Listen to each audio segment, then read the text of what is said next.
بلغ مقاصدنا واغفر لنا ما مضى يا واسع الكرم يا أكرم الخلق ما لمن ألوذ به سواك عند حلول حادث العمم فإن من جودك الدنيا وضرتها ومن علومك علم اللوح والقلم ثم الرضا عن أبي بكر وعن عمر وعن علي وعن عثمان ذي الكرم رب صل وسلم دائما سرمدا على حبيبك خير الخلق كلهم لي خمسة نطفي بها حر الوباء الحاطمة المصطفى والمرتضى وابناهما والفاطمہ.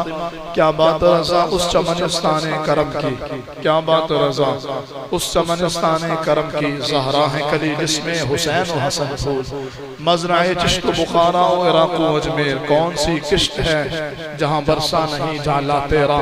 نبوی می علوی فصل بطولی گلشن، حسنی پھول اور حسینی ہے مہکنا تیرا. میری قسمت کی قسم کھائیں سگانے بغداد، ہند میں بھی ہوں تو دیتا رہوں پہرا تیرا. رات کس شہر میں کرتے نہیں تیرے خدام، اور باج کس شہر سے لیتا نہیں دریا تیرا.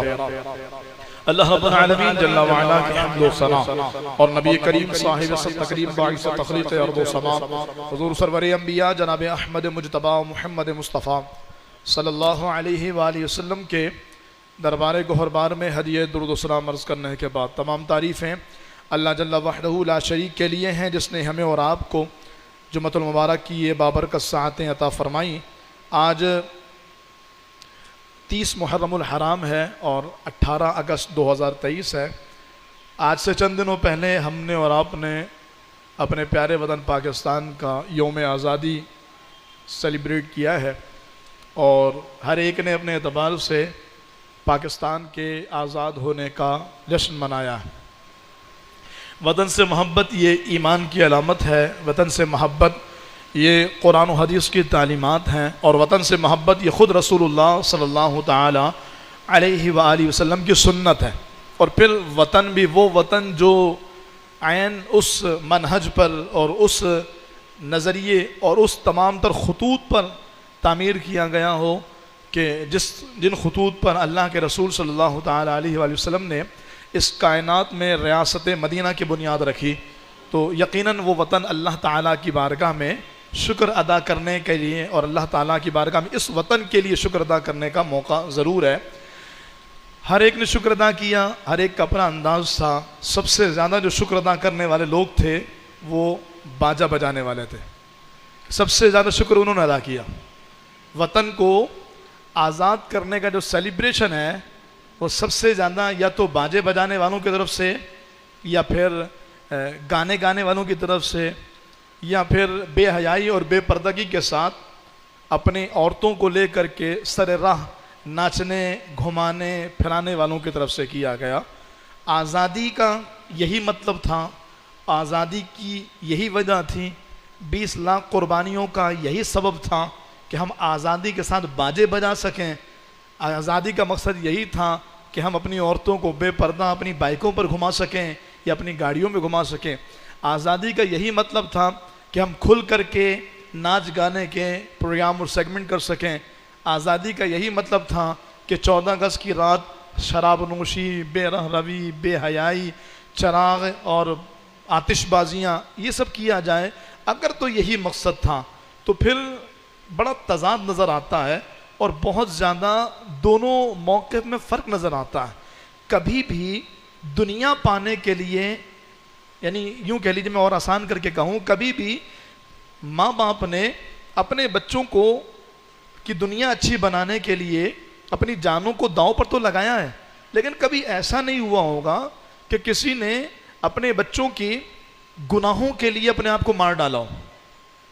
یعنی میرا بچہ کہے کہ معاذ اللہ، اللہ نہ کرے مجھے شراب پینی ہے اور میرے پاس پیسے نہ ہوں، تو میں کسی سے کہوں کہ بھائی وہ میں اپنی آنکھیں دیتا ہوں تمہیں، تم پیسے دے دو، میں بچے کو شراب دلا دوں گا.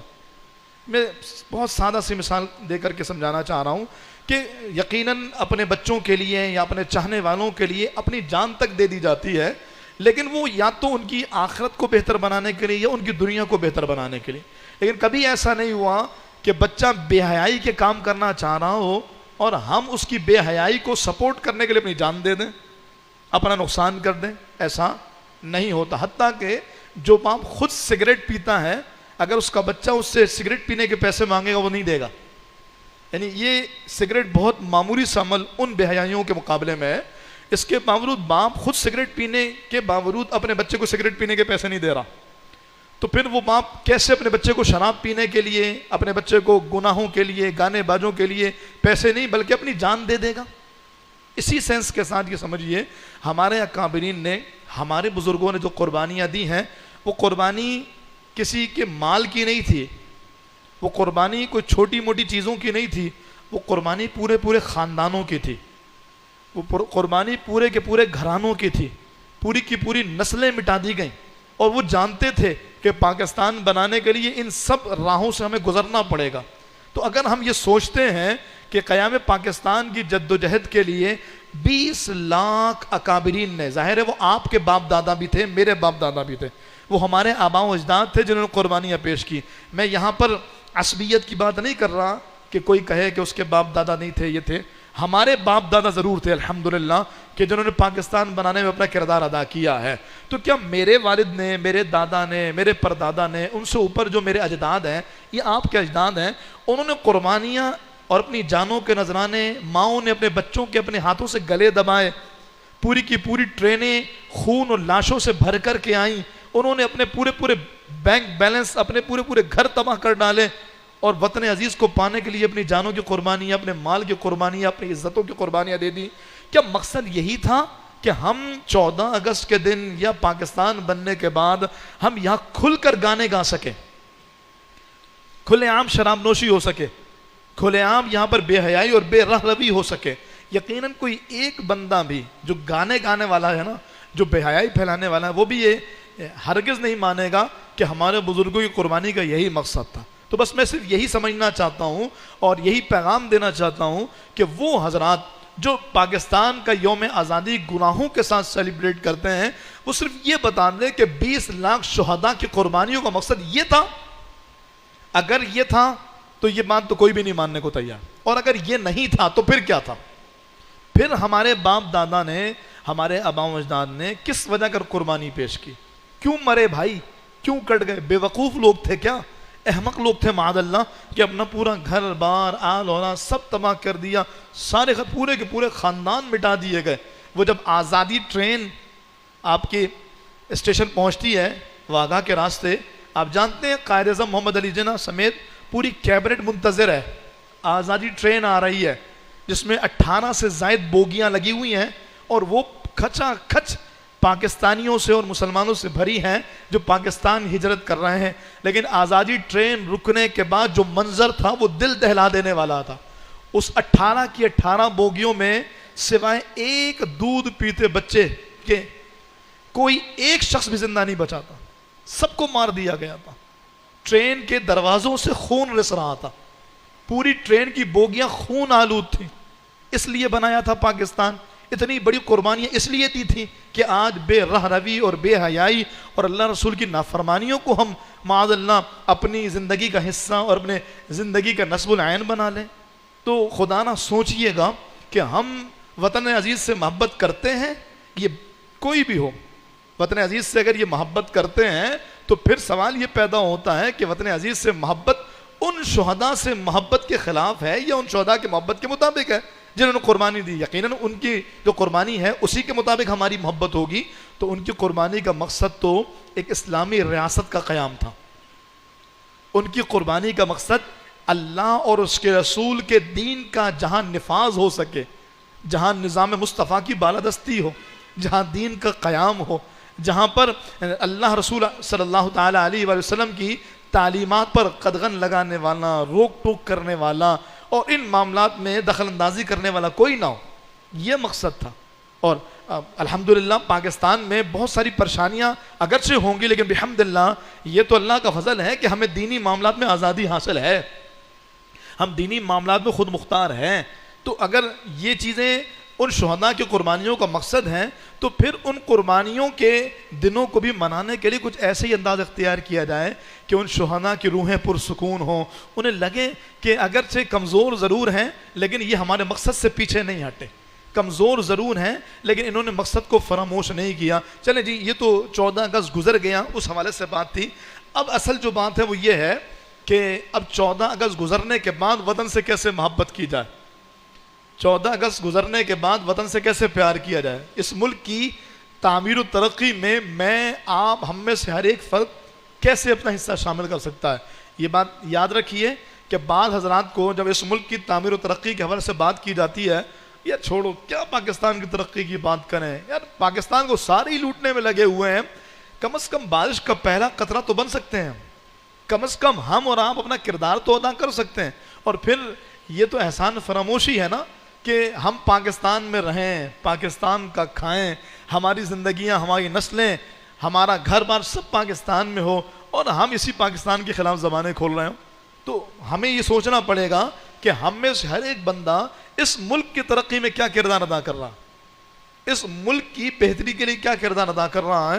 ہر ایک اپنی بساط کے مطابق کام کرے گا، ہر ایک اپنے ریسورسز کے مطابق کام کرے گا اور اپنا حصہ شامل کرے گا، لیکن وہ حصہ جو ملک کی بہتری کے لیے ہو، وہ حصہ جو ملک کے مفاد کے لیے ہو۔ اس کی چھوٹی سے چھوٹی مثال بھی دی جا سکتی ہے اور بڑی سے بڑی مثال بھی دی جا سکتی ہے جو میں اور آپ کر سکتے ہیں، پاکستان کی تعمیر میں اپنا حصہ شامل کرنے کے لیے کر سکتے ہیں۔ لیکن موقع کے مطابقت سے میں ایک صرف پیغام اور ایک بات آپ کے سامنے رکھوں کہ ہم یہ کام اپنی پاکستان کی ترقی میں اور پاکستان کی بہتری کے لیے اور پاکستان کے لیے اپنا کچھ حصہ شامل کرنے کے لیے ہم کر سکتے ہیں۔ تو وہ میں آپ کے سامنے عرض کروں کہ رسول اللہ صلی اللہ تعالی علیہ وآلہ وسلم کے فرامین کے مطابق بھی اور دیگر اور اکابرین کی تعلیمات کے مطابق بھی اور موجودہ جو گلوبل انوائرمنٹ ہے اس کے مطابق بھی جو چیز اس وقت کی بڑی اشد اور اہم ترین ضرورت ہے وہ ہے شجر کاری،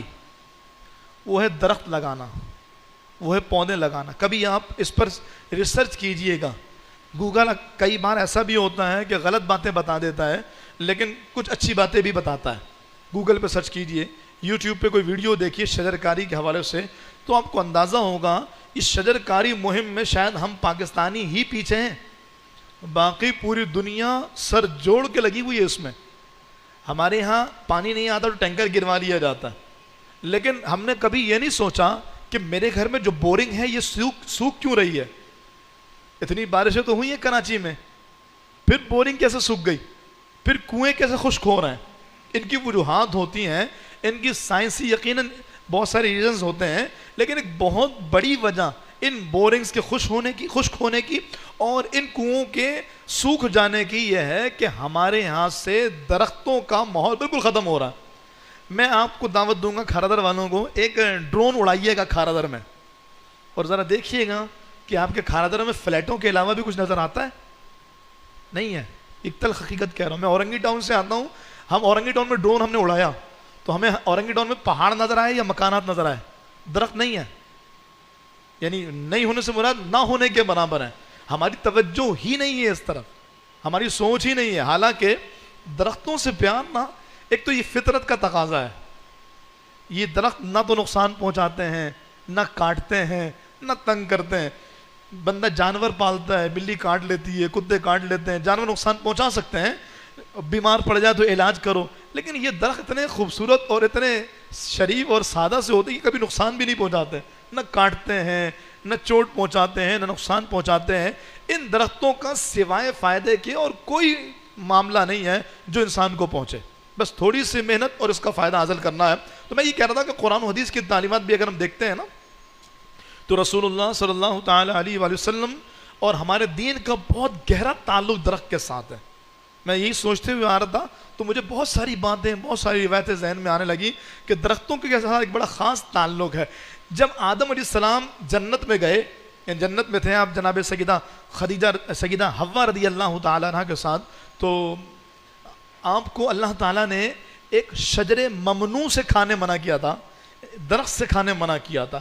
یعنی انسانیت کی ابتدا ایک درخت کے ساتھ ہوئی تھی، حالانکہ ایسا نہیں تھا کہ وہ درخت حرام تھا یا وہ درخت جو ہے وہ برا تھا، بلکہ بس رب کی مشیت کہ اللہ نے اس گندم سے کھانے سے منع کیا تھا۔ اور علماء لکھتے ہیں کہ اللہ تعالیٰ کی یہ حکمت تھی جس کے تحت جناب آدم علیہ السلام زمین میں آئے اور پھر زمین میں انسانیت کا آغاز ہوا۔ تو یہ حکمت خداوندی اور مشیت خداوندی کے تحت تو وہ رابطہ بھی ایک درخت کے ساتھ ہی جڑا ہوا تھا۔ جناب موسیٰ علیہ السلام کو دیکھیے، تو جناب موسیٰ علیہ السلام جب طور پر پہنچتے ہیں تو قرآن اس کو بھی ایک درخت سے تعبیر کرتا ہے کہ وہاں پر آپ نے ایک درخت دیکھا اور اس کے بعد اب قریب آئے تو پھر وہ طور تھا اور پھر رب سے ہم کلام ہوئے، رب نے جس سے کلام فرمایا، اور پھر باضابطہ اس درخت کی تعریف قرآن کریم میں آئی ہے کہ وہ کیسا درخت تھا، اس کی خاصیت کیسی تھی، اس کی خصوصیت کیسی تھی۔ پھر آپ اسی طرح سے آگے چلیں، بلکہ تھوڑا پیچھے جائیں تو جب جناب یونس علیہ السلام مچھلی کے پیٹ میں گئے، اس کے بعد 40 دن کے بعد مچھلی نے آپ کو باہر نکالا، تو جہاں پر آپ زمین پر آئے بالکل بدن آپ کا ڈھانچہ ہو گیا تھا 40 دن مچھلی کے پیٹ میں رہنے کے بعد، تو اللہ تعالیٰ نے وہاں پر لوکی کا درخت اگایا، اور لوکی کے درخت سے آپ کو وہ راحت و سکون میسر آیا، اور پھر آپ اپنی زندگی کی ان تمام تر معاملات کی طرف واپس آ گئے۔ میں یہ بہت منیمائز کر کے آپ سے عرض کر رہا ہوں کہ بڑی تاریخ ہے جو درختوں سے وابستہ ہے، اور درختوں سے جڑ کر انسان نے ہمیشہ اپنی زندگی میں ترقی کی ہے۔ خود پیارے محبوب علیہ السلام کی حیات طیبہ دیکھ لیجئے تو درختوں کا بارہا ذکر ہے۔ آپ مکہ شریف جائیے تو آپ کو ایک مسجد نظر آئے گی، مسجد شجر۔ جب آپ جنت المعلا کی طرف جا رہے ہیں حضور علیہ السلام کی ولادت گاہ سے، تو آپ کو ایک مسجد نظر آتی ہے، مسجد شجر۔ یہ وہ مسجد ہے جہاں پر پیارے آقا علیہ السلام کے بعد ایک شخص آ کر کہتا ہے کہ اگر آپ اللہ کے نبی ہیں تو اس درخت کو کہیے کہ وہ اکھڑ کر آپ کے پاس آئے۔ اچھا، درخت کو ہی کیوں کہیے؟ کسی اور پتھر کو کہہ دیجئے، کسی اور کو کہہ دیجئے، لیکن اس نے درخت کا کہا، اور پھر وہ درخت اکھڑا حضور کے قدموں میں آیا، اور پیارے آقا علیہ السلام کی بارگاہ میں اس نے سلام عرض کی۔ ایک حدیث پاک پیارے آقا علیہ السلام ایک مرتبہ تشریف لے جا رہے تھے، سرکار علیہ السلام نے ایک درخت کو یوں پکڑا، دوسرے کو یوں پکڑا، اور سرکار نے دونوں کو بیچ میدان میں لا کے کھڑا کر دیا، ان درختوں نے گھیر بنا دیا۔ سرکار علیہ السلام نے رفع حاجت فرمایا اور پھر دوبارہ درختوں کو چھوڑ دیا، وہ اپنی اپنی جگہ پر چلے گئے۔ یعنی احادیث رسول میں درختوں کا بڑا ذکر ملتا ہے۔ تو میں یہ سمجھا کہ سرکار علیہ السلام کا بھی ایک خاص لگاؤ درختوں کے ساتھ ہے، حضور کی خاص محبت درختوں کے ساتھ ہے۔ خود پیارے آقا علیہ السلام کی تعلیمات درختوں کے حوالے سے آپ دیکھ لیجئے کہ جو آج پوری دنیا کھجور سے فیضیاب ہو رہی ہے، یہ کھجوریں کہاں سے آ رہی ہیں اور یہ کھجوریں کن چیزوں سے ہمیں مل رہی ہوتی ہے؟ یہ درخت ہیں جو عرب کی سرزمین پر موجود ہیں، اور خود رسول اللہ صلی اللہ تعالیٰ علیہ وسلم نے کتنے سارے درخت لگائے۔ خود آقا علیہ السلام جو جمعے کا خطبہ دیا کرتے تھے وہ درخت کی ٹہنی سے ٹیک لگا کر دیا کرتے تھے۔ آج بھی اگر آپ ریاض الجنہ میں جائیں تو وہ آپ کو پلر نظر آئے گا، اس پر اگرچہ وہ گھڑی لگا کر اس کو چھپا دیا، نہیں سمجھ میں آتا یہ کون سا پلر ہے، لیکن آپ کو وہ پلر نظر آئے گا جس پلر کے نیچے حضور علیہ السلام نے اس درخت کی ٹہنی کو دفنا دیا، اور اب کل قیامت میں سرکار کے ساتھ داخل جنت ہوگا اور جنت میں حضور کے ساتھ رہے گا۔ کیا کیفیت تھی کہ سرکار علیہ السلام خطبہ ارشاد فرما رہے ہیں، منبر پر بیٹھ کر اچانک سے کوئی رونے والا بہت زار و قطار رونے لگا اور ہچکیاں لے لے کر کے رونے لگا۔ میرے محبوب علیہ السلام کے صحابہ نے دائیں بائیں دیکھا، کوئی نظر نہیں آتا، لیکن جس کے لیے روئے نا انہیں پتہ لگتا ہے کون میرے لیے رو رہا۔ ہجر نبی میں آ کہاں بے اثر گئی، تڑپیں جو ہم یہاں تو مدینے خبر گئی۔ وہ حضور جانتے ہیں کہ کون ان کی یہاں میں رو۔ حضور منبر سے نیچے اترے اور اس درخت کے اس تنے کو حضور علیہ السلام نے گلے سے لگایا۔ اللہ اکبر۔ تو راوی کہتے ہیں سرکار نے جیسے ہی گلے سے لگایا تو وہ درخت کی ٹہنی سے جو رونے کی آواز آ رہی، درخت کے تنے سے جو رونے کی آواز آ رہی تھی، وہ ایسی بند ہوئی جیسے کوئی بہت شدت کے ساتھ روئے، اور کوئی بہت پیارا اس کو جب سینے سے لگائے اسے تسکین ملے تو آخر میں اس کی ہچکیاں بن جاتی ہیں اور آخر میں وہ سسکیاں لینے لگ جاتا ہے۔ تو ایسے وہ حضور کے سینے لگ کر سسکیاں لینے لگا، پھر آخر میں خاموش ہو گیا۔ حضور نے اس کی طرف منہ رخ کر کے کچھ ارشاد فرمایا اور دوبارہ منبر پر آ گئے اور خطبہ دینے لگے۔ صحابہ نے پوچھا یا رسول اللہ ماجرا کیا ہے؟ حضور نے فرمایا یہ درخت کی ٹہنی، یہ درخت کا تنا اس محبت میں اور اس بات پر رو رہا تھا کہ یا رسول اللہ آپ پہلے مجھ سے ٹیک لگا کے خطبہ دیا کرتے تھے، لیکن آقا اب آپ منبر پہ چلے گئے، اب مجھے آپ سے دوری ہو گئی ہے، اب لمس مصطفیٰ نہیں ملے گا۔ اب بتائیے نا، اتنی محبت حضور سے یہ درخت کریں، اب لمس مصطفیٰ میں نہیں ملے گا، تو یا رسول اللہ اس غم میں رو رہا ہوں کہ حضور میرے پاس نہیں ہے۔ سرکار فرماتے میں نے سینے سے لگایا، میں نے کہا اچھا کیا چاہتا ہے؟ یہ حضور فرماتے ہیں، سرکار نے فرمایا کیا چاہتا ہے؟ دوبارہ تیرے پاس آ جاؤں اور تیرے پاس رہ کے خطبہ دوں، یا پھر تو کہے تو میں جنت میں تجھے اپنے ساتھ رکھوں؟ تو عقل مند درخت تھا، کہتا ہے یا رسول اللہ یہ دنیا تو عارضی ہے، یہاں رہ کے کیا کرنا ہے؟ یا رسول اللہ ایسا کیجئے کہ مجھے جنت میں اپنا ساتھ دے دیجئے۔ تو کمال یہ ہے کہ حضور سے جس نے مانگا نا، حضور نے بن مانگے دیا اور اتنا دیا کہ دامن میں میرے سمایا نہیں. حضور سے اس نے جنت کی رفاقت مانگی, لیکن کمال یہ کہ آج بھی ریاض الجنہ میں موجود ہے. اس کو وہیں ریاض الجنہ میں دفن کر دیا گیا, اور آج نہیں قیامت تک یہ وہی ہے, اور پھر ممکن ہے کہ میدان محشر میں حضور کے ساتھ ساتھ یہ جنت میں داخل ہوگا. تو درختوں کے خاص تعلق, ایک خاص محبت, ایک خاص انسیت درختوں کی رسول اللہ صلی اللہ علیہ وسلم سے اور حضور کی درختوں کے ساتھ موجود ہے. خود سلمان فارسی رضی اللہ تعالیٰ عنہ جب سرکار کی بارگاہ میں آئے, اور بڑا طویل واقعہ ہے, آپ جانتے ہوں گے, یا کبھی انشاءاللہ ان کی سیرت کے حوالے سے موقع لگے گا تو عرض کریں گے. تو سرکار نے فرمایا کہ اپنے آقا سے کہہ جو یہودی تھا کہ آزاد کر دے یا مکاتب بنا دے. مکاتب وہ ہوتا ہے کہ آقا کہہ دے اتنے پیسے دے دو تو تم آزاد ہو, تو پھر وہ غلام اتنے پیسے کے لیے کوشش کرتا ہے, پیسے جب اس کے پاس آ جاتے ہیں آقا کو دیتا ہے اور آزاد ہو جاتا ہے. رسول اللہ صلی اللہ تعالیٰ علیہ وآلہ وسلم نے اس سے, سلمان فارسی سے فرمایا, تو آقا جو یہودی تھا اس نے کہا کہ ایک شرط پہ تجھے چھوڑوں گا, مکاتب اس طرح بناؤں گا کہ تو مجھے 300 کھجور کے درخت لگا کر کے دے جو پھلدار ہوں, اور اس کے ساتھ ساتھ مجھے ایک بھاری مقدار میں چاندی بھی چاہیے. تو سرکار کی بارگاہ میں آئے اور بڑے ہی پریشان تھے, یا رسول اللہ اس نے ایسی شرط جان بوجھ کر کے رکھی ہے کہ نہ شرط پوری ہوگی نہ میں آزاد ہوں گا. تو میرے محبوب علیہ السلام نے فرمایا پریشان نہ ہو, ایسا کرو کہ 300 کھجوروں کے درختوں کا انتظام کرو, پودوں کا. صحابہ کرام نے حضور کے صحابی کی مدد کی, کوئی 10 پودے لے کر آیا, کوئی 4 لے کر آیا, کوئی 20 لے کر آیا, 50 کرتے 300 پودے ہو گئے. اور رسول اللہ صلی اللہ علیہ وسلم نے ان 300 پودوں کو زمین ہموار کرنے کے بعد لگا دیا. ایک رات میں حضور نے ان پودوں کو لگایا, اور اگلی صبح وہ تناور درخت بن گئے تھے جن میں پھل لٹکے ہوئے تھے. یہ حضور علیہ السلام کا زبردست معجزہ تھا. اور پھر سرکار نے چاندی کی رقم بھی ادا کروا دی, اور یوں سلمان فارسی رضی اللہ تعالیٰ عنہ آزاد ہو گئے. ان 300 درختوں میں سے 299 درخت پودے جناب رسول اللہ صلی اللہ علیہ وسلم نے لگائے تھے, اور ایک پودا جناب عمر فاروق اعظم نے لگایا تھا. سارے کے سارے تناور درخت بن گئے تھے. تو رسول اللہ صلی اللہ علیہ وسلم کا ایک خاص لگاؤ ان درختوں کے ساتھ, ان پودوں کے ساتھ رہا ہے. آج امت سرکار علیہ السلام سے محبت کے دعوے اور محبت کی باتیں تو کرتی ہے, لیکن ہماری ایک بڑی تعداد ہے جو ان درختوں سے رغبت, لگاؤ, شغف اور شوق بالکل ختم کر چکی ہے. یا تو اس وجہ کر کہ ہم فلیٹوں کی زندگی میں رہتے ہیں, یا اس وجہ کر کہ ہمارے پاس اتنا اسپیس نہیں ہوتا کہ ہم پودے لگائیں, درخت لگائیں, دیگر چیز لگائیں. اگر کسی کے پاس وقت ہو, موقع ہو, جگہ ہو تو ضرور لگائیے. یہ شجر کاری کے دن ہی چل رہے ہیں, ضرور پودے لگائیے. پورے ایشیا میں اگر آپ دیکھتے ہیں, ایک افغانستان ہے اور ایک پاکستان ہے جہاں سب سے کم جنگلات ہیں. پاکستان میں صرف 4% رقبہ جنگلات پر مشتمل ہے بس, جبکہ اگر آپ ایران جائیں تو اس کا 7%, اور اگر آپ وہاں انڈیا چلے جائیں تو اس کا 23% جنگلات پر مشتمل ہے, اور روس کا 44% حصہ جنگلات پر مشتمل ہے.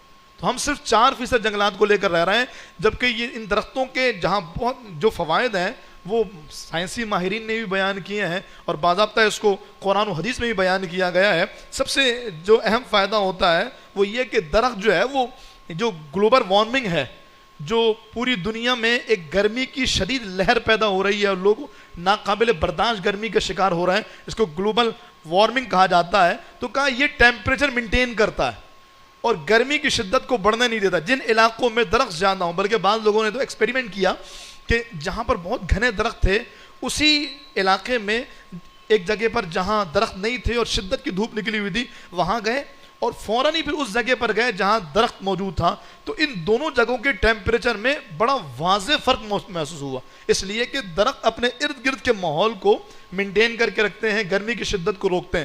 گلوبل وارمنگ میں یہ درخت انتہائی اہم کردار ادا کرتے ہیں اور ٹیمپریچر کو مینٹین کرتے ہیں.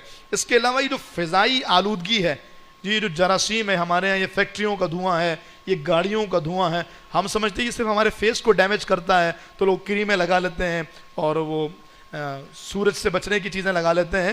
یہ جو دھوئیں ہیں یہ ہمارے پھیپھڑوں کو متاثر کرتے ہیں, یہ ہماری صحت کو متاثر کرتے ہیں.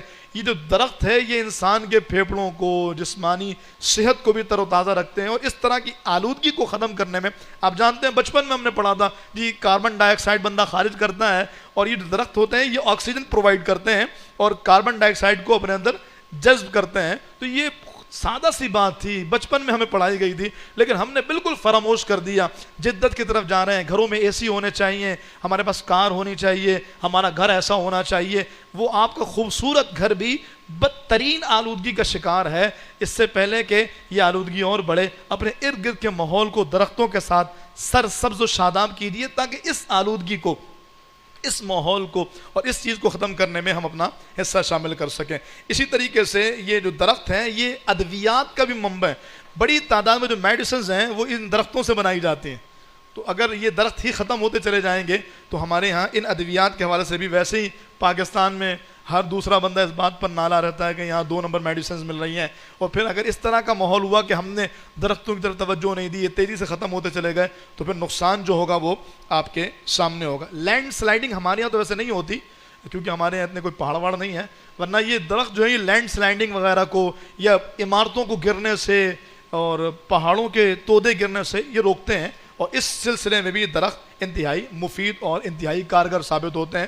بہت سارے فوائد ہیں، اگر ہم کرتے ہیں تو یقیناً صدقہ جاریہ ہوگا. بلکہ ایک روایت میرے پیش نظر جناب ابو درداء رضی اللہ تعالیٰ عنہ کی ہے کہ آپ کے پاس سے ایک شخص گزرا تو دیکھا کہ جناب ابو درداء رضی اللہ تعالیٰ عنہ ایک درخت لگا رہے ہیں، ایک پودا لگا رہے ہیں.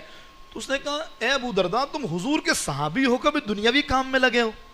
صحابی تو دنیاوی کام نہیں کرتا، ہر کام اللہ رسول کی رضا کے لیے کرتا ہے، تو تم یہ کیا پودے لگانے میں لگے ہو؟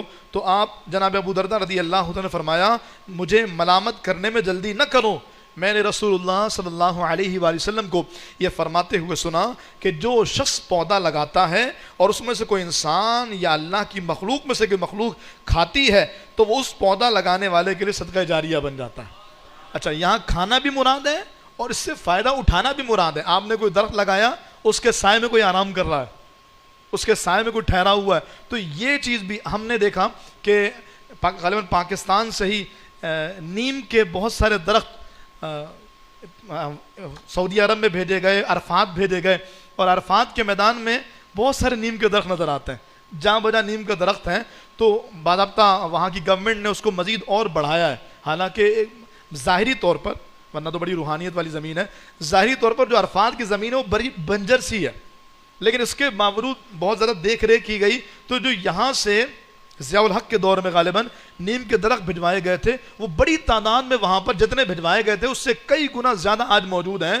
اور عرفات کے میدان میں جو گرمی ہوتی ہے، اللہ اکبر کبیرہ، ناقابل بیان.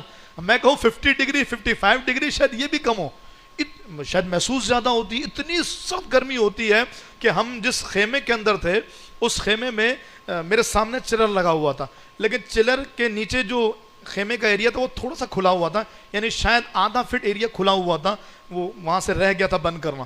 وہاں سے ایسی گرمی آ رہی تھی، ایسا لگتا تھا میں سخت ترین گرمی میں اور کراچی کے ہیٹ اسٹروک میں کھلے میدان کے نیچے بیٹھا ہوں. اتنی سخت گرمی وہاں سے، حالانکہ چلر کے بالکل سامنے تھا. اس کے باوجود تو میدان عرفات میں سخت ترین گرمی اور شدت کا ماحول ہوتا ہے. اور ظاہر عرفات میں سنت یہ ہے کہ کھلے آسمان کے لیے دعا مانگی جائے. تو وہاں کے ٹیمپریچر کو مینٹین کرنے کے لیے اور گرمی کو کنٹرول کرنے کے لیے یہاں سے نیم کے درخت گئے اور اس کو وہاں کی گورنمنٹ نے مزید اور آگے بڑھایا. تو آج میدان عرفات کا ٹیمپریچر بھی بہت مینٹین ہو گیا. وہاں کے لوگ کہتے ہیں اگر یہ درخت نہیں ہوتے تو یہاں کا ٹیمپریچر ایسا تھا کہ لوگ گرمی سے مرتے تھے، لیکن اب ان درختوں کی وجہ کر وہاں موجود لوگ کم از کم اس ماحول کو برداشت کر پاتے ہیں. تو جن کے پاس اپنے نیم کے درخت ہیں وہ دوسرے ملکوں کو دیں اور وہ وہاں سے فائدہ اٹھائیں، بہت اچھی چیز ہے. لیکن جن کے اپنے پاس ہیں وہ اس کو کاٹ کاٹ کے ختم کر رہے ہیں. ابھی محرم الحرام کے مہینے میں حلیم کی نیاز ہوئی تو بہت سارے درخت کاٹ دیے گئے حلیم بنانے کے لیے. یہ انتہا درجے کی بے وقوفی ہے اور کسی طرح کی عقل مندی نہیں. ان درختوں سے محبت کیجئے، یہ ہماری فضائی آلودگی کو بھی دور کریں گے اور خود ہماری اپنی جسمانی فٹنس کے لیے نہیں بلکہ ہماری آنے والی نسلوں کے لیے بہت زیادہ معاون ہے. دنیا سے پانی ختم ہو رہا ہے، آپ جانتے ہیں، تیزی کے ساتھ پانی. بلکہ میں نے ایک ملک کے بارے میں پڑھا، اس نے اعلان کر دیا کہ 2023 میں اب ہمارے پاس ہمارے ملک کو دینے کے لیے پانی نہیں ہے، نہ زمین میں پانی ہے، نہ ہمارے پاس کوئی ایسا پانی کا اسٹاک ہے، نہ ہم اس کو دے سکتے ہیں. تو ایسی صورتحال ہو رہی ہے. افریقہ کا کوئی ملک ہے تو ہم کیا اس ماحول کا انتظار کر رہے ہیں اس وقت کا؟ کہ جب ہمارے پاس بھی ایسی صورتحال ہو، اگر یہ درخت ہوں گے تو یہ بورنگ نہیں سوکھے گی، یہ ہمارے درخت ہمارے کنویں کے لیے سود مند ہیں، زیر زمین پانی کو یہ پروٹیکٹ کرتے ہیں اور ان کی حفاظت کرتے ہیں۔ ہاں یہ ضرور ہے کہ درخت لگاتے ہوئے یہ احتیاط کیجئے کہ ایسے درخت نہ ہوں جو پانی پی جایا کریں۔ کچھ ایسے درخت بھی ہیں، جیسے ایک سفیدہ کا درخت ہے، اس کے بارے میں نے پڑھا کہ وہ دن بھر میں اس کو 25 لیٹر پانی چاہیے ہوتا ہے۔ ہو سکتا ہے کچھ تحقیق میں کمی بیشی ہو، میں یہ نہیں کہہ رہا، لیکن یہ درخت پانی پی رہا ہے۔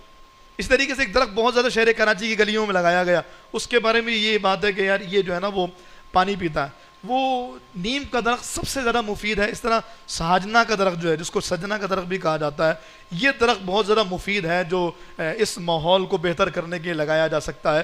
ضرور لگائیے تاکہ فائدہ ہو۔ اچھا آخری بات میں کہوں تو وہ جو ہمارے حضرات ہیں جو فلیٹوں میں رہتے ہیں اور جو ایسی جگہوں پر رہتے ہیں، ان کے پاس اسپیس نہیں ہے، وہ درخت کیسے لگائیں؟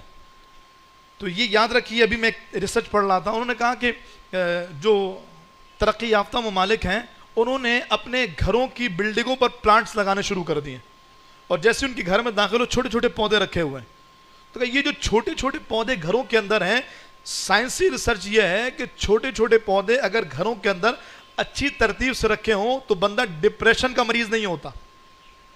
یہ جو آج کل بندہ ہائپر ٹینشن کا شکار ہے، ڈپریشن کا شکار ہے، ہارٹ اٹیک ہو رہا ہے، بندہ دماغ کی رگ پھٹ جا رہی ہے، کہہ رہے ہیں اس سے بچاؤ کا ایک بہترین طریقہ یہ ہے کہ گھروں میں بندہ چھوٹے چھوٹے پلانٹس لا کر کے رکھے، جس پلانٹس کی وجہ کر اس کے گھر کا ماحول یعنی انوائرمنٹ، گھر کا انوائرمنٹ بھی یہ جو پلانٹس ہوتے ہیں یہ مینٹین کرتے ہیں، اور بندے کے ڈپریشن ہے یا ہائپر ٹینشن ہے، ان سب چیزوں سے بندے کو اللہ تعالیٰ کی رحمت سے پناہ ملتی ہے۔ تو گھروں میں پلانٹس لگائیے، چھوٹے چھوٹے پودے لگائیے جو آپ لگا سکیں، ان کی دیکھ بھال کیجئے۔ اگر کوئی بندہ صبح صبح گرینری دیکھتا ہے تو اس کی آنکھوں کی بینائی تیز ہوتی ہے، حتیٰ کہ اگر کوئی سبز گھاس پر صبح صبح چلے تو وہ اس کی آنکھوں کی بینائی صرف تیز نہیں ہوتی بلکہ اس کا دماغ بھی تیز ہوتا ہے۔ ابھی ویسے بھی گرمی کے دن ہے، تو ایسے ماحول میں ایسی چیزوں کو ضرور اختیار کرے بندہ جس سے ہمیں اس کا فائدہ ہو، اس کے ہمیں فوائد ملے۔ تو میں جو بات میں نے آپ کے سامنے رکھی تھی وہ یہی تھی کہ اپنے ملک کی تعمیر میں ہم کیا کردار ادا کر سکتے ہیں۔